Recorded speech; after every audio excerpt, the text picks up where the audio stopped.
Hey guys, welcome to today's episode. And I have Cyrus Khambatta and Robby Barbaro, and we are talking about calorie restriction, intermittent fasting, blood glucose monitors, digestive system, and so much more. They've written an amazing book called Mastering Diabetes, and we are in for a real treat today. So welcome, guys.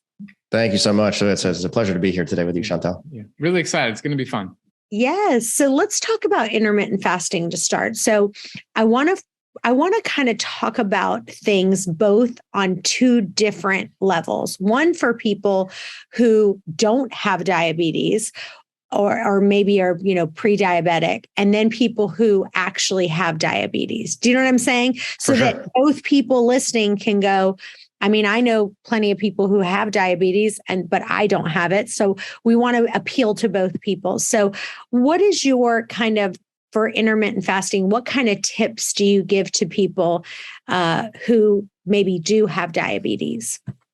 Okay, so this is a good question because intermittent fasting is a incredibly powerful technique that people both with diabetes and without diabetes can use to significantly improve their metabolic health and actually reduce their overall chronic disease risk. So if we go backwards in time, back in 2007 to 2012, I did a PhD in nutritional biochemistry at UC Berkeley. And while I was there, I was given the task of trying to investigate everything related to the development of insulin resistance and how to induce insulin resistance in laboratory animals and how to actually rescue insulin sensitivity, or effectively how to reverse insulin resistance. And so we had combed through thousands of scientific papers on how to turn on insulin resistance and how to turn it off. And what we found over the course of time was that intermittent fasting and calorie restriction kept on showing up over and over and over and over and over and over and over again. And the reason was because intermittent fasting is such a powerful, powerful metabolic program that you can create inside of your own body simply by manipulating the timing of your food intake. And the effects on people who have blood glucose irregularities are bonkers. It's really cool. So for people who are living with diabetes, diabetes is sort of classically characterized by having what's called a high A1C value. Your A1C is basically a measurement of your average blood glucose over a 3-month period. And what you're looking for is an A1C value that is 5.7% or below. Okay, so if you go to the doctor and you get a blood test and they measure your A1C value and you're below 5.7, fantastic, you're in the non-diabetic state. If your A1C comes back between 5.7 and 6.4%, then that means that you have prediabetes. And if your A1C comes back at 6.5% or higher, then that means that you have type 2 diabetes. So that's the sort of like most important test that most doctors use to diagnose prediabetes or type 2.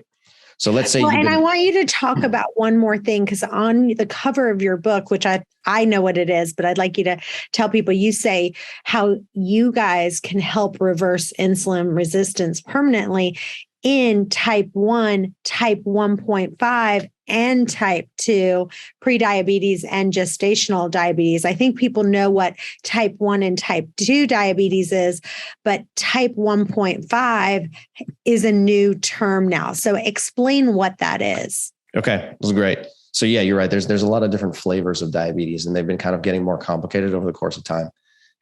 Historically, people kind of, just like you said, they know that there's two different types. There's type 1 and there's type 2.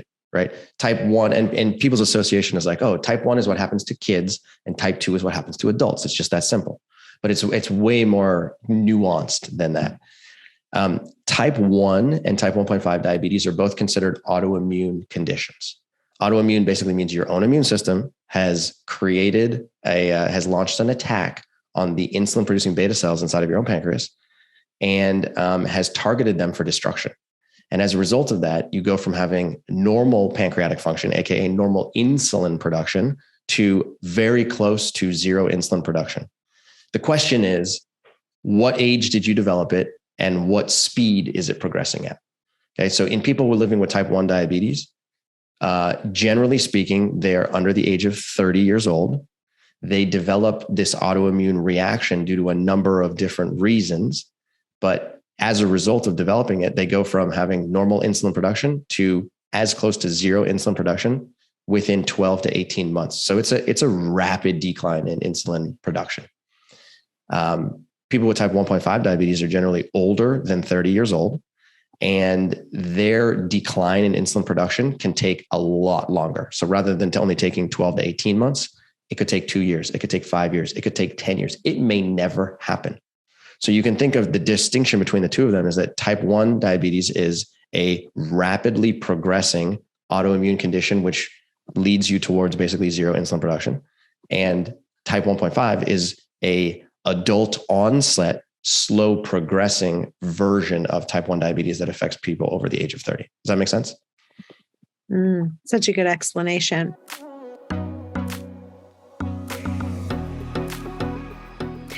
So where have you seen that intermittent fasting, let's say someone is diabetic, they are truly type 1 or type 1.5 diabetes. What would you say would be a intermittent fasting schedule that they could do that would still be safe for them? Okay. So if we're looking at type 1 or 1.5s and trying to figure out what we do. Okay. So if you're living with type 1 or 1.5 diabetes, or you know somebody who is, the most important distinction between those autoimmune versions of diabetes and the non-autoimmune versions of diabetes, which is prediabetes, type 2, and gestational, is that in type 1 and 1.5, those patients must inject insulin. And the reason, again, is because your own immune system has compromised your your insulin producing capability. And when your insulin producing capability goes down, it causes a system-wide global dysfunction. And if you do not inject insulin to supplement the food that you are eating, you are setting yourself up for a very, very dangerous scenario later in life. Okay. So insulin dependent diabetes, type 1 and 1.5, because you're insulin dependent, there's a whole, there's like a set of rules associated with how long you can intermittent fast for. Because if you're responsible for injecting your own insulin use, you're a human being. You're going to make mistakes. Sometimes you're going to inject the right amount. Sometimes you're going to inject just a little bit more than you need. Sometimes you're going to inject just a little bit less than you need. You're not a computer. You're not a robot. You're going to make mistakes all along the way. It's going to happen, right? And so when you add intermittent fasting and or calorie restriction into your daily life, it changes the amount of insulin you have to give yourself. And your insulin requirements are likely to go down, and they're likely to go down significantly. And what the research shows and what sort of doctors report back to many of their patients is that anything in excess of 24 hours can present some pretty serious complications down the road. And part of the reason for that is because within the first 24 hours of intermittent fasting is when your muscles and liver become pretty reliant on glycogen metabolism. So glycogen is basically a stored form of glucose inside of your liver and muscles. And over the course of the first 24 hours, your glycogen status goes from being relatively full, if it was full to begin with, and it can get pretty darn depleted. So by the end of 24 hours, you don't really have that much glycogen left in your liver or in your muscles. So you can think of it as basically a fuel supply that will help keep you energetic and active for the first 24 hours. But then at that 24-hour marker and beyond, that's when you're going to sort of switch over into burning more fat, which is generally speaking a good thing because people want to burn fat. There's no question about it. But the transition from glycogen metabolism to fatty acid oxidation, at that point, your insulin requirements are going to change and insulin dynamics are going to change significantly. So what happens is that at that 24-hour marker, if you go beyond that 24-hour marker, then if you are injecting the wrong amount of insulin, either too much or too little, you can drive yourself into either very high blood glucose or very low blood glucose. And both of those are very dangerous scenarios. So point being is that if you are insulin dependent, the first 24 hours is the sort of like area of opportunity. But then beyond 24 hours, we don't recommend proceeding beyond that point because you could get into a dangerous scenario with especially low blood glucose that can become life-threatening for sure. So let's talk about someone who maybe has pre-diabetes. So for me personally, just so you know, when I would take my blood sugar and I would prick my finger in the morning before I started doing intermittent fasting, I was ranging between 102 and 109 regularly because I just always wanted to see what my blood sugar was. And that's what I was doing.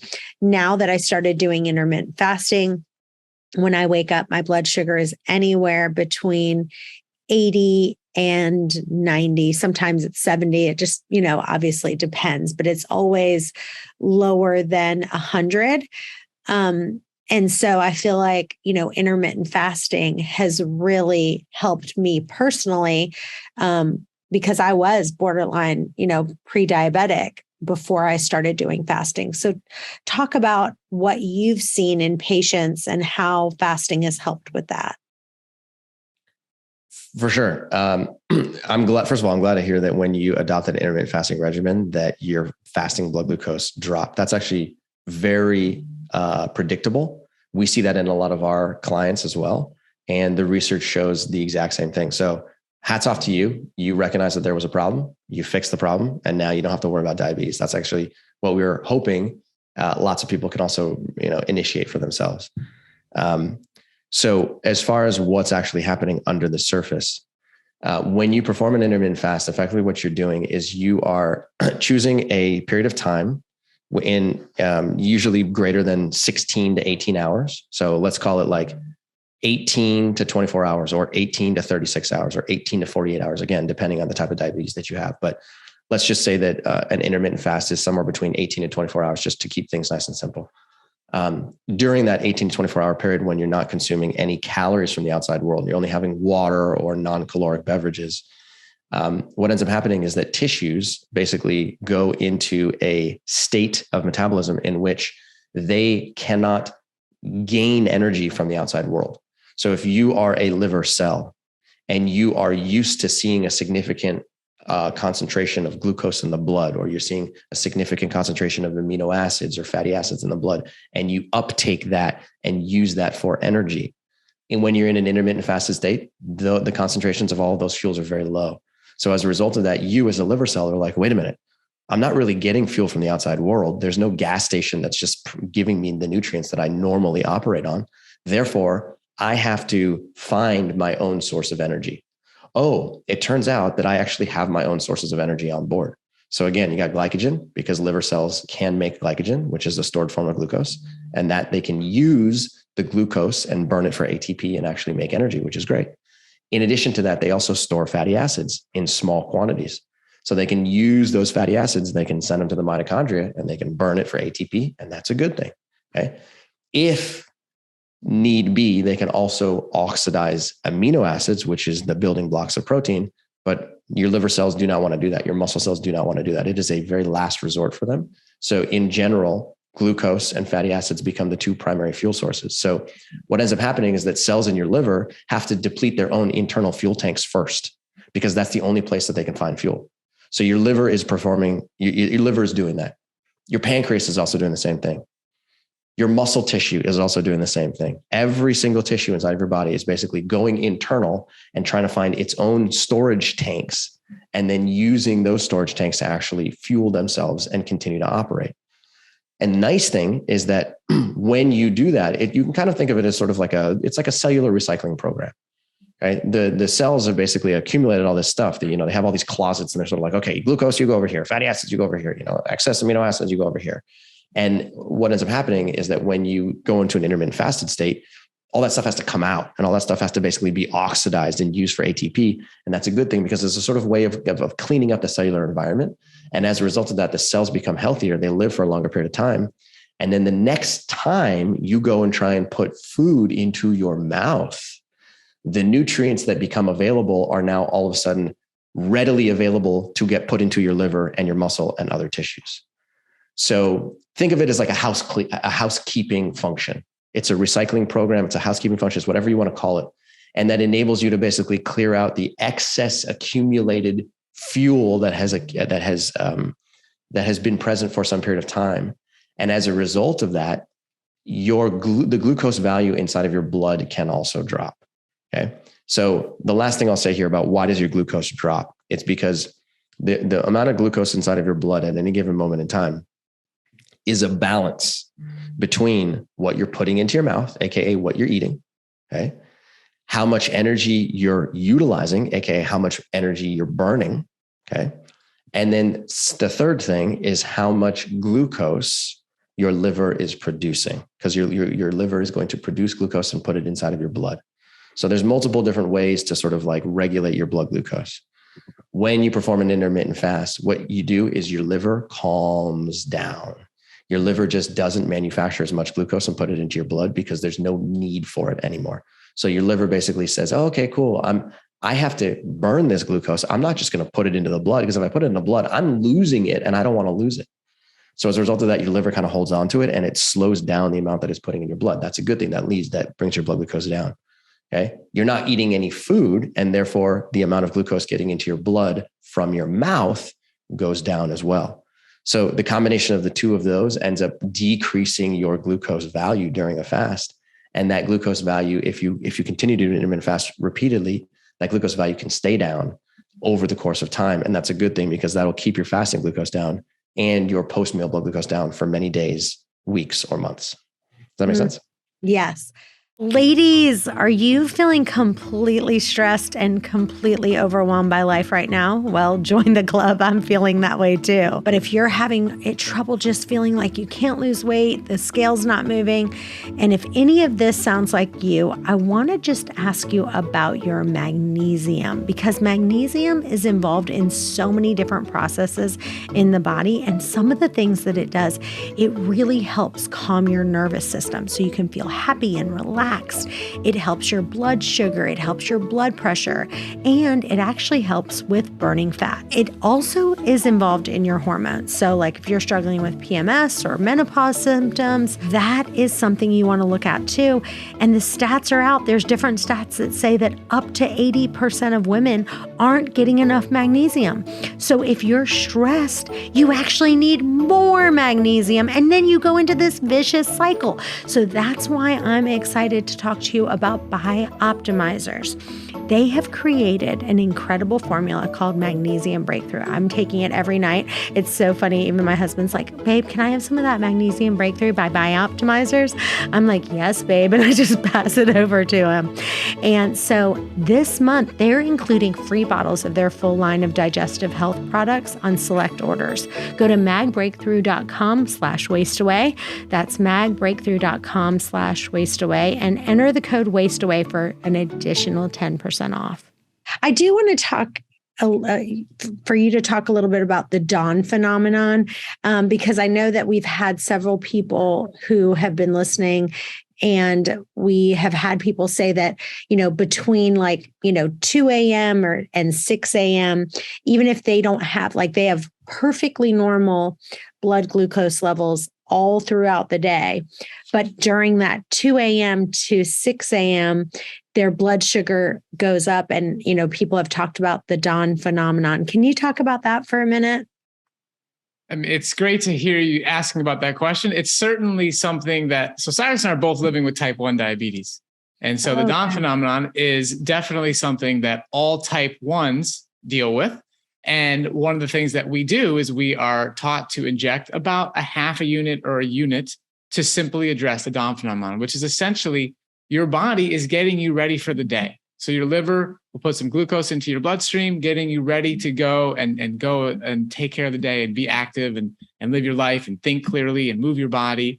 And so it's totally normal. It's natural human physiology, and it's absolutely okay. I will say that as a person living with type 1 diabetes, Cyrus and I both, we are amazing test subjects around this whole topic of insulin sensitivity. What things can you do to improve or even reduce your insulin sensitivity? What things make you more insulin resistant? Because we have 3 important pieces of data.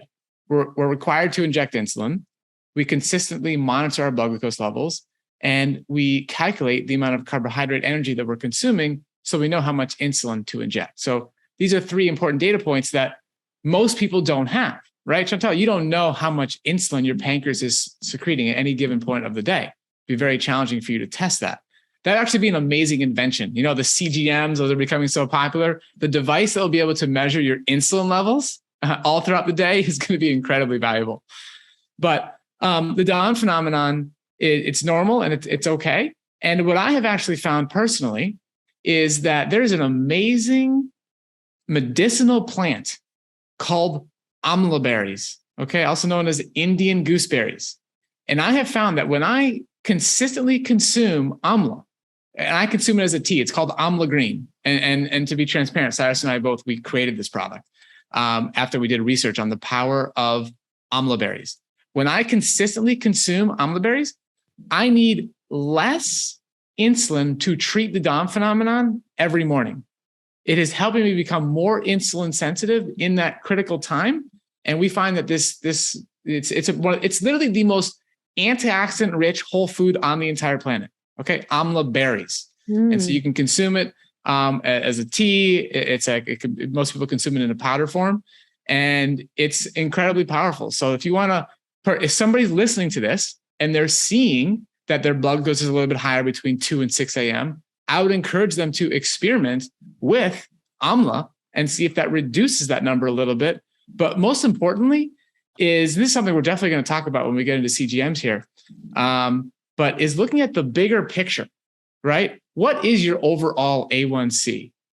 What are your blood glucose readings throughout the day? And not getting too fixated on small elevations at almost any point of the day. Let's take a look at the bigger picture, which is really important for especially people not living with diabetes. Well, that brings me to the next question. Is blood sugar monitoring without diabetes worthwhile? Because right now there's a few companies out there that are working really hard to get every person with those implantable blood sugar monitoring devices, which we call the continuous glucose monitoring systems, or CGMs, and they are running rampant. I personally have used it myself. I don't use it now, but I did want to do an experiment on it. And I actually did it for about 60 days just to see what would do it. So what's your opinion on this? So I'll tell you, again, as a person living with type 1 diabetes, I have worn a Dexcom G6 for many, many years now. And it is an incredibly valuable tool for me in managing my blood glucose levels, figuring out the insulin to take, making sure if I'm going low overnight or high overnight, it can beep at me. It can alert family members. It's an incredible tool. Now, at Mastering Diabetes, we have the position that using a CGM, if you're not living with diabetes, can become confusing. It can make you become scared of eating whole carbohydrate-rich foods, things like apples and pears and bananas and potatoes, if you don't have enough education and context as to why you might be seeing elevated readings on your CGM. So you're going to use this device. It's this one point that you're looking at. You're just focusing on blood glucose. That's all the meter is telling you. And you're going to try and make every decision you can in order to just fix that one number. And you might be missing the larger picture here, which is really the entire ethos of this book, Mastering Diabetes. And it's really a new message we're bringing to the diabetes community, which is that if you want to lower your blood glucose in the short term and the long term, if you want to maximize your insulin sensitivity now and into the long term, you have to actually focus on your dietary fat intake and not just focus on your blood glucose readings in the short term. And this can be very confusing for people because this is predominant belief out there that, look, I follow my meter, or now it's like, I follow my CGM. When I have a potato, I see my blood glucose spike. It goes to 160, it goes to 170. Potatoes must be bad. Potatoes are bad for me. Same thing if I have a banana. So I'm not going to eat those foods, which is unfortunately misleading and it's skipping an important step of what made your body not able to metabolize the potato or the banana properly and have a healthy blood glucose elevation and then come back down into a normal range. And what we're talking about in this book is the cause is the consumption of excess dietary fat. And that is why we're not a huge fan of CGMs for people not living with diabetes, is because it doesn't give everybody the entire picture.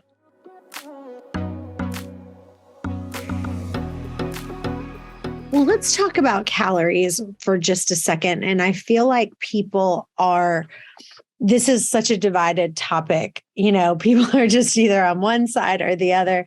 But I want to talk about what your opinion on calorie restriction is and how you can actually take on less calories or take on more calories and how that affects your weight loss. Okay, this is one of my favorite subjects of all time. Go ahead.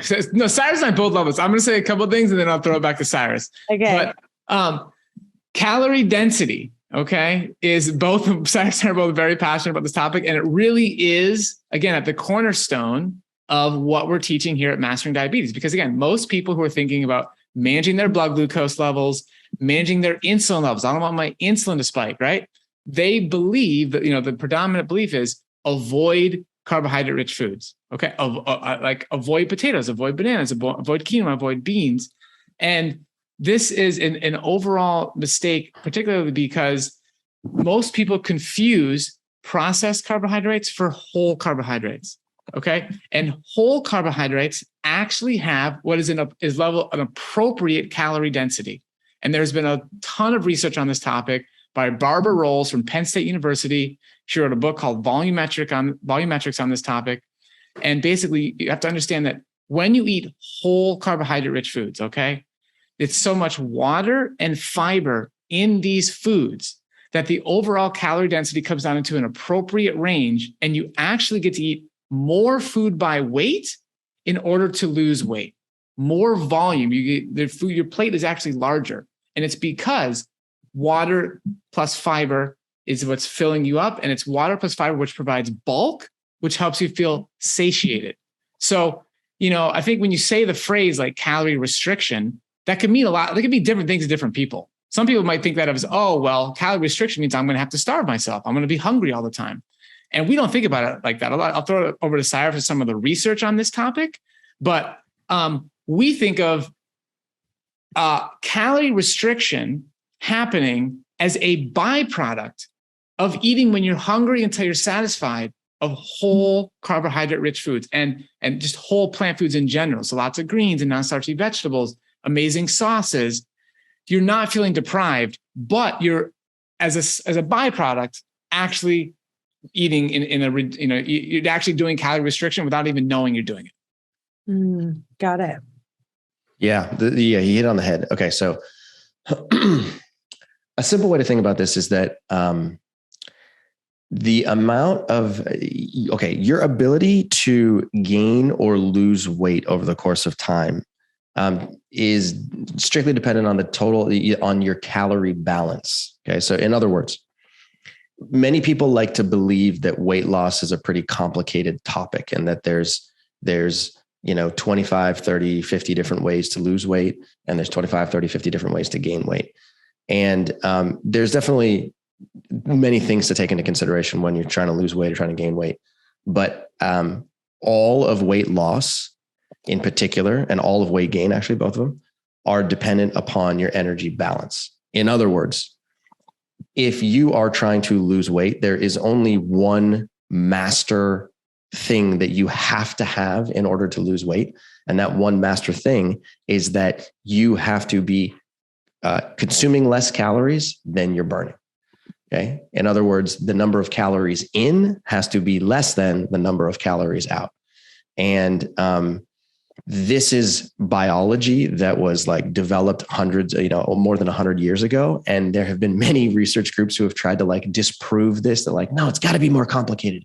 It's got to be more complicated. And when you really boil it down to it, calories in versus calories out is absolutely the only way to either lose weight or gain weight, period, end of story. Okay. So if you're trying to lose weight, let's say you say to yourself, all right, cool, I have to lose 20 pounds.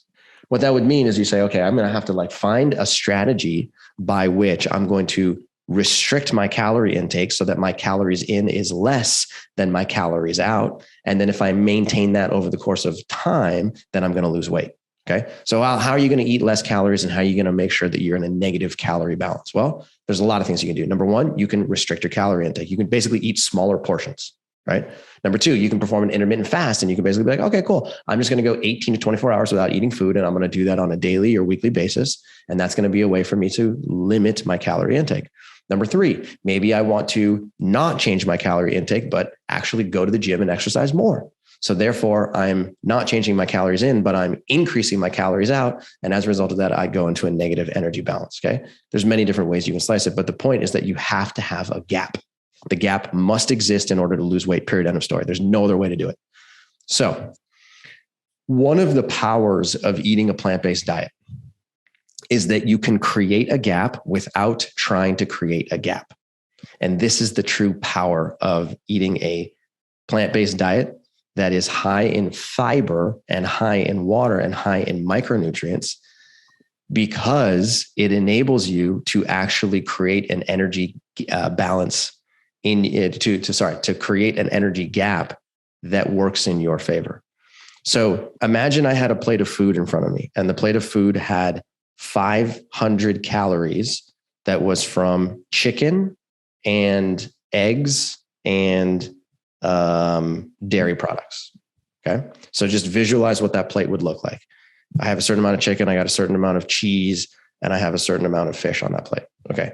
Then I have another plate right next to it that also has the same number of calories. It has 500 calories, but this time it's 500 calories of beans and potatoes and fruit. Okay. So visualize what that plate would look like.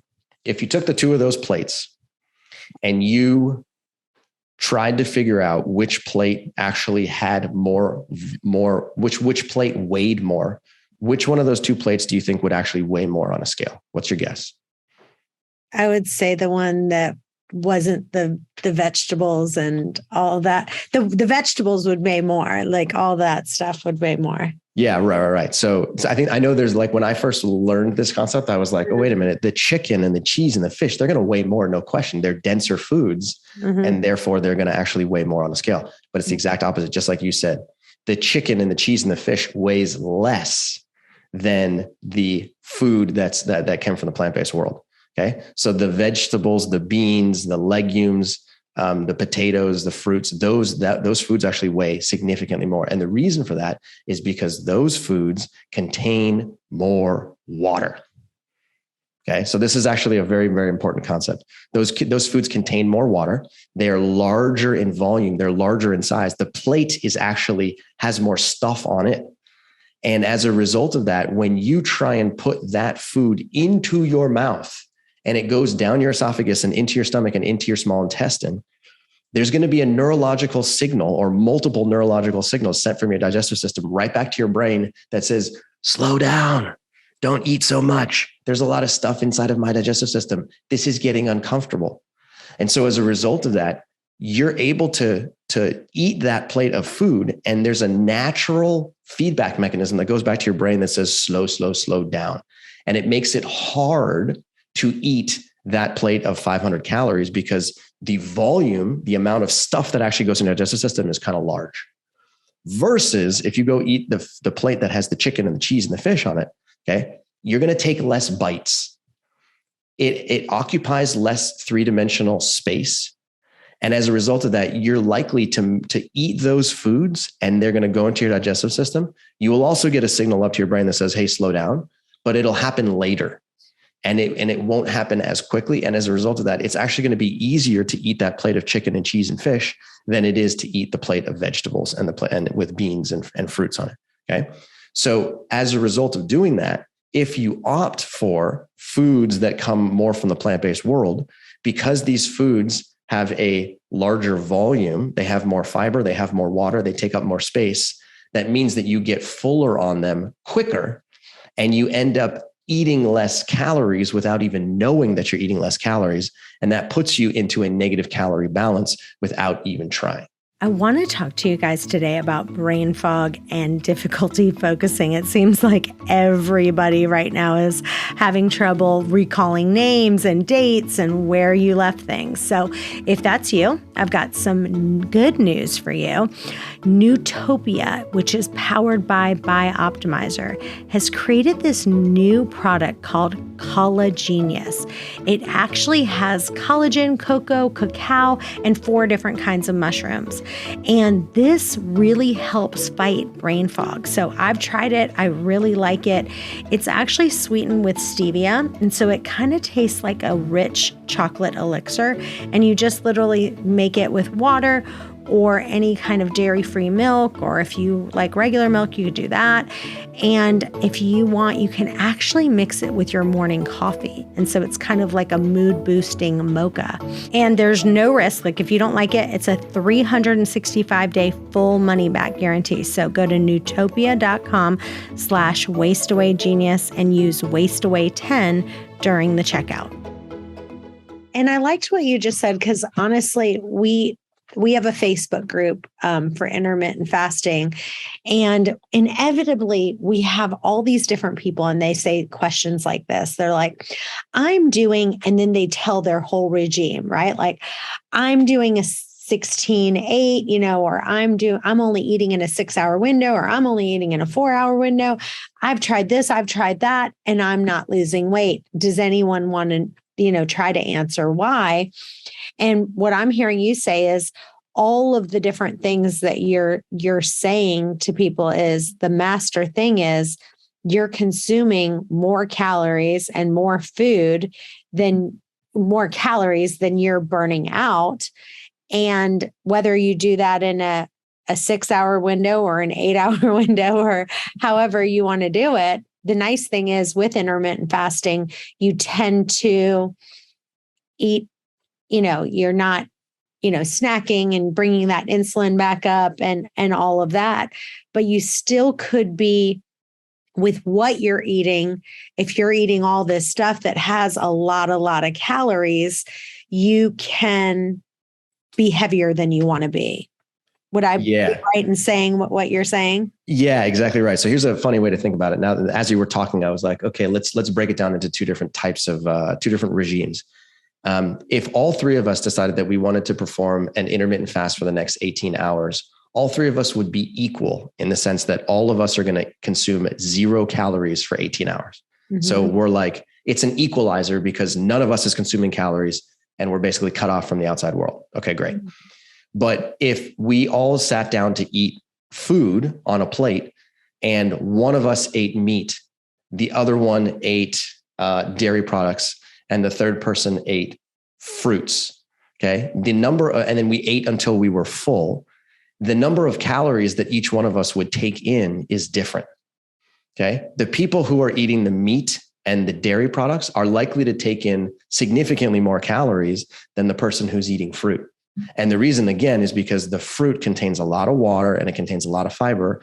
And what Barbara Rolls' research and many other researchers have demonstrated is that the number one signal for your digestive system to tell your brain to slow down in eating is called bulk. Bulk equals fiber plus water.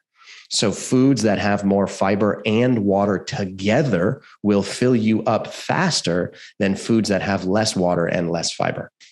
Okay, so if you literally just imagine you're wearing a fake pair of goggles and everywhere you go, you are just literally hunting for fiber and water. That's all you're looking for. Okay, where would you find it? You go to the grocery store and you're like, all right, cool. I got these fiber and water glasses. I got these bulk glasses on. What am I going to find? Right? If you're looking for fiber and water, you're going to gravitate towards the produce section. You're going to pick up fruits and vegetables and legumes and starchy vegetables and whole grains and mushrooms and herbs and spices. That stuff has the fiber and water. That stuff is going to actually fill you up much faster than if you were to go eat the animal-based foods. And as a result of that, you're going to take on less calories. And as a result of that, you're actually going to end up losing weight without even trying.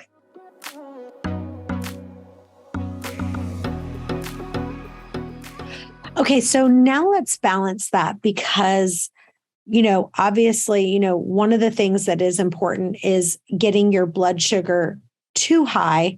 And then, people say, well, once it starts crashing, once it starts going down, then even though you may not be, quote, hungry, you have the want to eat. Like you want to eat because the blood sugar is starting to go down. So you want to eat. So if someone said, okay, well, right now I'm going to eat a couple bananas and I'm going to have some pineapple and some mango. And, I'm eating all this high sugar fruit, which has a ton of fiber. It has a ton of water, but now I've jacked my blood sugar. Let's say I don't have diabetes, and they are eating enough fruit that their blood sugar is now I don't know, 180, 190, as it starts coming down, what would you say to someone that says, now I'm feeling like when my blood sugar starts going down, I feel like I want to eat again? What would you respond to that? Okay. So there's actually a couple of things to pay attention to here. Fruit, we don't like to use the word sugar when we're talking about fruit. And the reason for that is because from a biological perspective, yes, sugar is actually the molecule, the collection of molecules that give it a sweet flavor. But when people talk about sugar, what we're actually talking about is not a biological substance. It's literally white table sugar and high fructose corn syrup. Okay. So people in our language, when we're like, oh, blah, blah, blah, blah, has a lot of sugar in it. That coffee has a lot of sugar in it. That donut has a lot of sugar in it.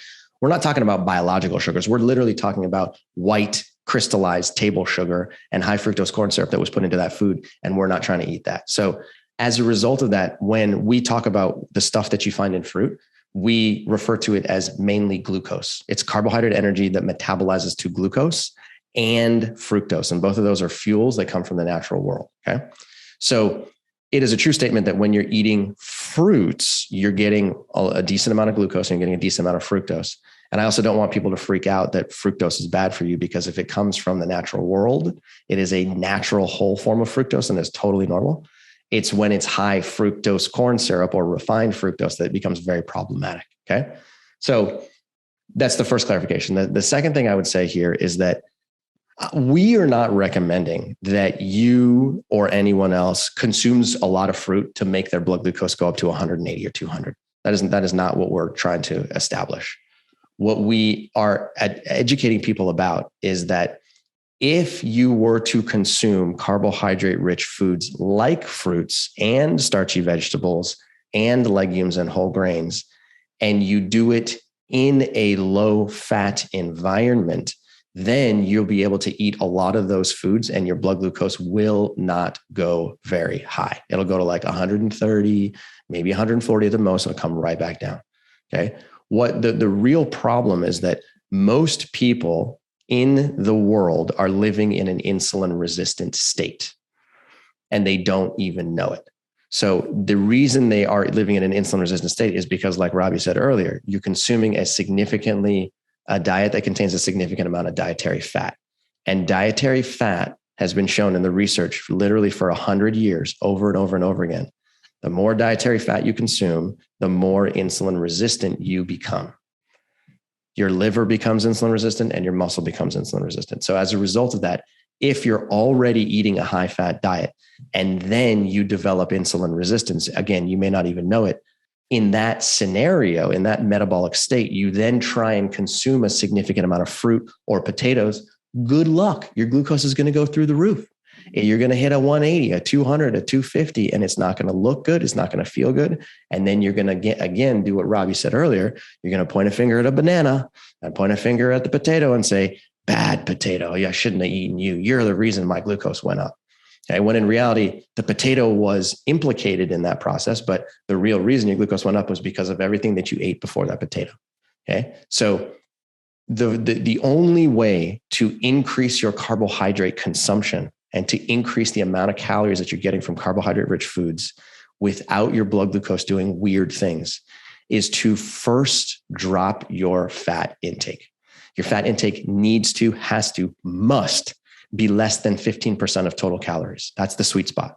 So if you can get your total fat intake between 10 and 15% of total calories, and you can hold that constant for like 7 days in a row or 14 days or even more, then in that scenario, you can then start to increase the amount of carbohydrate material that you're eating because your carbohydrate tolerance has gone up.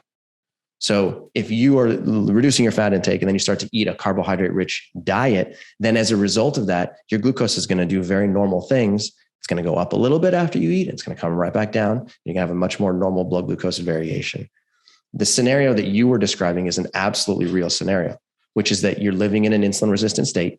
You eat a plate of fruit, your blood glucose goes to 180, and you don't feel good as a result of that. You might get thirsty, you might get disoriented, and then over the course of the next few hours, your blood glucose comes back down.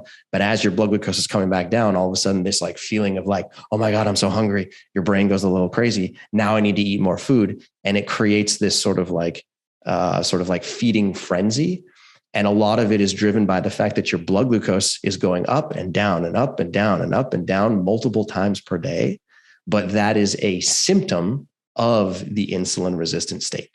So if you've been enjoying the show, please give us a review on Apple Podcast or whatever platform you're listening to. Take a screenshot of it and email it to questions@chantelrayway.com. The first 15 people who do that will get an amazing free gift. You will get an exclusive interview of the thin eaters and what they do to stay thin and make sure they stay in trim top shape. Go to Apple Podcasts, take a snapshot of it, email it to questions@chantelrayway.com, and I'll send you your gift. And if you don't feel like making the review and you want to pay $79 to get this video, it is well worth it. Just go to chantelrayway.com and download it and buy it. I love what you said about the fat. I personally, for me, my biggest problem, if you had to say what does Chantel need to fix, is I eat too much fat. And period, the end. Like, I already know, like, this is an area that I really need to work on, because you don't even, like, for me, and it's very healthy fats that I'm eating, but I'm still eating too much of them, whether it's, too many almonds or too many pistachios or too much avocado. It's not like I'm eating like really, really bad fats, but I am still overdoing it. And I think people don't realize that they are overdoing it on the fats, which I think is something that, then when they combine it with the carbohydrates, then it's, game over. You're going to gain weight. You absolutely nailed it. 100%. And part of the reason it's easy to eat so much of those higher fat foods goes back to the calorie density point that Cyrus was bringing home earlier. So nuts and seeds are one of the most calorie dense foods on the planet, and then oil being the most calorie dense. So it takes a very small amount of space in your stomach and provides you with a lot of calories. And then remember, so it's very little water in those foods and a small amount of fiber. And it's just very, very easy to overeat. So it's great that you're very aware of that. Most people have no idea. I want to tell you that you guys have to go to their website, which is masteringdiabetes.org. And the recipes that they have on there, they have a kale potato salad, a creamy broccoli soup that just look amazing, and some plant-based cookies that look amazing as well. Tell us what your favorite recipe that you have on the site that they definitely need to check out. What's your favorite? My personal favorite is always and will always be an acai bowl. Nothing substitutes for an acai bowl in my mind. So, acai berries with some frozen banana mixed in with some other fruits on top, and then some other fixins like, you can put cocoa nibs or some peanut powder in there. I go nuts for that stuff. Me too. I love an acai bowl for sure. And my favorite is we got to talk about the breakfast sunshine fruit bowl. Okay. It has dragon fruit. It has citrus, it has kiwis, it has some papaya, some pineapple, and with greens, Chantel. Okay. So a big part of our program is eat, especially as you're going out of that insulin resistant state. Like Cyrus was saying, you got to reduce your fat and also simultaneously increase your green and non-starchy vegetable content. And that's going to help you stabilize your blood glucose and avoid those 180s, 190s as you're becoming more insulin sensitive. Yeah. I have an idea. Yeah. Sorry, I didn't mean to cut you off. No, go ahead. Okay. I have an idea. So you mentioned earlier that that you're consuming too high fat in your diet, and that you could probably reduce your fat intake. What if we were to do, let's challenge you to eat a truly low fat diet for the next 30 days. And the reason I would want to do that is because I want you to feel what it feels like when you lower your fat intake to between 10 and 15%. And you will likely feel the difference, and you will see the difference. And usually the first week is like, you have to change a lot of the stuff that you're eating. The second week gets a little bit easier. The third week can sometimes become difficult, but usually by the time you hit the 21 to 30 day marker, you're on cruise control, and it makes a significant difference. So if you're up for it, let's do a challenge where you go low fat for 30 days, and then you can report back to your community and really teach people exactly what changes you made and how it made you feel. How do you feel about that? Yeah, I definitely want to talk about, this will bring me to my next point about the calories, on how many calories, because at the end of the day, regardless whether I'm eating it in fat or whether I'm eating it in something else, I'm eating too many calories for myself right now. I've been under a lot of stress. I've been, I've got some things going on work-wise that I've just been massively, massively stressed.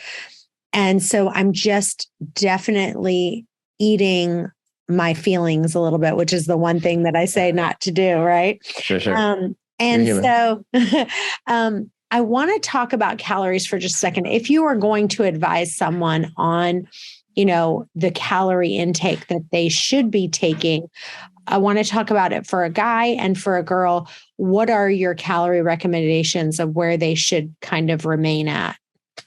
Okay. So actually, the truth be told, in order to figure out what your actual calorie requirements are, you have to take into account a number of things. You have to take into account, number one, your sex, number two, your age, and then number three, your athletic, what should I say, the amount of exercise that you perform on a daily basis. Okay. Mm-hmm.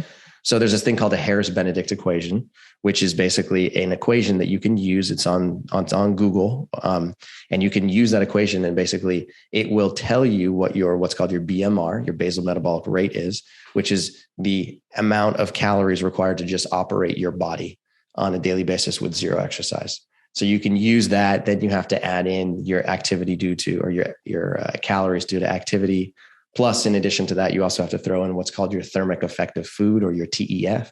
And that's the number of calories that it takes to actually digest the food that you're consuming. So it can become a really complex calculation. And as a result of that, your calorie requirements are going to be different than another female who is the same age, the same height as you, but has a different energy expenditure. Right. So everybody has like a very unique sort of calorie requirement. Robby's and mine are different than each other. And we're like not too far off in terms of our body weight and height. We're both male, you know what I'm saying? So it's hard for us to give any blanket. Give us a range of what you would say, like, someone who is like someone who's 5'4" female and say a 5'10" male. What would that range be for someone if you had to estimate? Okay. So if we're looking at like a 5'4" female, ballpark, I would say somewhere on the order of like 1,200 to 1,400 calories per day. Okay. And then what was the next one? Like a 5'10" male. Okay. 5'10" male, call it like average activity level. I would say something on the order of like 2,200 to 2,400 calories. Okay. These are just ballpark guesses right here. And again, so it's going to depend on a number of different things, but the beauty here is that when it comes to eating, like human beings were not really designed to have to use a meal tracker or to use Chronometer or MyFitnessPal in order to figure out how many calories they're eating and weigh things and take photos and measure. It's too complicated. Mm-mm. These are just like handy tools that enable us to like make some sense of the whole thing. But like, that's not the way human beings were designed. Like monkeys don't do that. Cats don't do that. Dogs don't do that. They just eat until they feel full and then they stop eating food. Right. And that's one of the things that we find with eating a plant-based diet. And that's what a lot of the calorie density research demonstrates, is that when you eat foods that have a low calorie density, again, there's a very strong communication between your digestive system and your brain. And that communication highway between the two of them is a two-way signal, becomes very strong. And as a result of that, when you're eating foods that have a low calorie density, AKA a lot of fiber and water, then your digestive system talks to your brain and literally tells your brain when to start eating food, when to stop eating food. And as a result of that, you will take on an appropriate number of calories without overeating. And it's just easier, like Robby was saying, it's easier to overeat when you're eating refined substances, when you're eating refined sugar, high fructose corn syrup, when you have oils in your diet, which is a refined liquid. Okay. When you're eating foods that come from packages and bottles and cans, it's much easier to overeat on calories than when you're eating real whole food, period, end of story. So if you want to get away from calorie counting, as I do, as Robby does, like we haven't calorie counted in, 20 years. If you want to get away from that game altogether and just live a normal, healthy life as a, regular human being, then eating a plant-based diet is an avenue to getting you to that destination. And Chantel, I will add, that is a key premise in this book, is that we do not want people to have to count calories to reach their ideal body weight. We do not want to play that game. The only reason we use nutrition software at Mastering Diabetes is to help people living with insulin-dependent diabetes figure out how many grams of carbohydrate they're consuming, so they know how much insulin to inject, or to help people learn how much fat they're actually consuming. So use these tools to figure out, wow, I had no idea that just that handful of nuts provided me so many, it's like 15 grams of fat. Like, it's crazy. So that's important to note. But also, for your experiment, you can use the recipes in our book. We have 2 21-day meal plans in the book, over 30 recipes, and you can have a lot of fun. Yeah. And these recipes really look amazing, guys. So you've got to check those out. I'm really excited myself to check them out.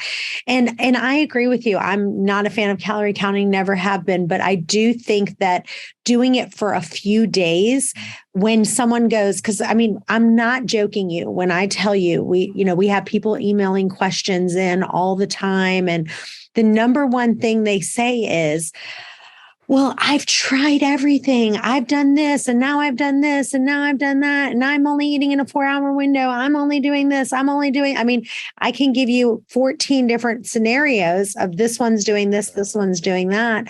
And at the end of the day, I agree, you're just eating too much food and you're not realizing it, because you might have been, without even realizing it, you're having 2 cups of cashews, which is a lot of fat, which is a lot of calories. And at the end of the day, you're not really that full. When you had even 1 cup of cashews, you might be a little bit full, but you're not like, oh my gosh, I can eat another thing. So we are out of time, but this was wonderful. I really enjoyed my time with both of you. Tell listeners where they can find you and where they can follow you. Okay. So the best place to go, I think, like you said, is masteringdiabetes.org. Start there. We publish a new recipe every week. We have lots of articles. We have testimonials. It's a great place to go. And that's going to be your hub. Now, to get the book, you can get that everywhere books are sold. All right. So Amazon is the most common place, Barnes & Noble. We read our own audiobook. So that was really fun. It's on Audible. It's on Google Play. And we added in some extra updated science in that audiobook, because it was recorded a little bit after the book was finally printed. And we also added some little color commentary in the beginning of each chapter that talk about our thought process in writing the chapter and all that. So it was very fun. So the audiobook is great. And we're active on social media. So YouTube, check us out. Our channel is Mastering Diabetes. We're on Facebook, TikTok, Instagram. Just type in Mastering Diabetes and you'll find us. And we also have a podcast. So type in Mastering Diabetes into any podcast platform and you will find us on Spotify, iTunes, all those places. And if somebody's living with diabetes and you're looking for coaching, we provide that as well. You can go to masteringdiabetes.org/start, and you'll be able to talk to an enrollment specialist and see if we can help you out. I love that you read your own book. It's funny because I've written 4 books and I've put a couple of them on audiobook. And my first one I did is called Waste Away Through Intermittent Fasting. And I did the first version and I did the audio recording myself. And then I updated it. Like I added some different things that I thought were really important. And then I had someone else record it. And everyone always says, they're like, man, the first version where you did it is so much better because, you're passionate. You wrote it. So you're passionate about this. And then I did another one called One Meal and a Tasting. And I did that one I recorded myself. And I think it really does make a difference when you record the book yourself. It has a different flavor. It has that passion. And so I love that you guys recorded it yourself. Well, this has been my pleasure having you guys on, and you guys stay tuned. We have another episode coming up in just a few. Bye-bye for now.